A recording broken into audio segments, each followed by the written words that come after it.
तर माझा जीव पण घेतील, मला मारून टाकतील, माझा मर्डर होईल. पण मी हा विषय सोडणार नाही. या गरिबांना न्याय मिळत नाही तोपर्यंत मी हा विषय सोडणार नाही.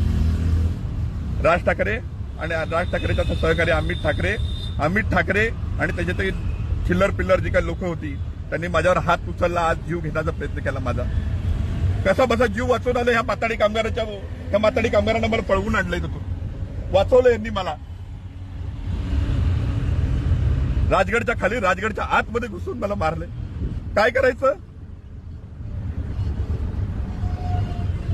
हे काय आहे नेमकं? काय आहे? राज ठाकरे दाखवतात एक, करतात एक. 20 वर्ष घालवलं त्या राज ठाकरेंबरोबर, पण राज ठाकरेचा पक्ष फक्त आणि फक्त खंडणीखोर आहे. त्यांना काही गरज नाही. त्यांना पक्षात फक्त खंडण्या गोळ्या करण्यासाठी अमित ठाकरेला बसवलं जातं आणि अमित ठाकरेंच्या माध्यमातून खंडण्या गोळ्या केल्या जातात. ह्याच्यासाठीच पक्ष आहे. आम्ही गरिबांनी काय करायचं? कुणाकडे नाही मागायचं? मुख्यमंत्री काय करणार ह्या विषयात? फडणवीस काय करणार ह्या विषयात?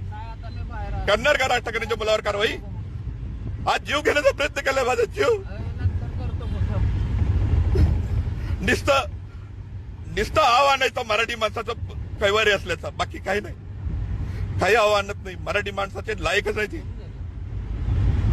हा सगळा खेळ आहे ना राज ठाकरे आणि राज ठाकरेची टीम. ज्यांना जरा जरी मराठी माणसाचे कैवारी असते ना, ऑफ द रेकॉर्ड बोलवतात आणि खंडण्या गोळ्याला करायला सांगतात. हे त्यांचं संघटन आहे. माझी संघटना प्रणित केली त्यावेळेला मी सांगितलं होतं मी कामगाराच्या आयुष्यात कॉम्प्रोमाइज करणार नाही. मराठी कामगार सेना ही माझी स्वतंत्र संघटना आहे. आता माझ्या संघटनेत आलेल्या कामगारांना हे मला प्रेशर आणणार? हे ठरवणार का सांगा?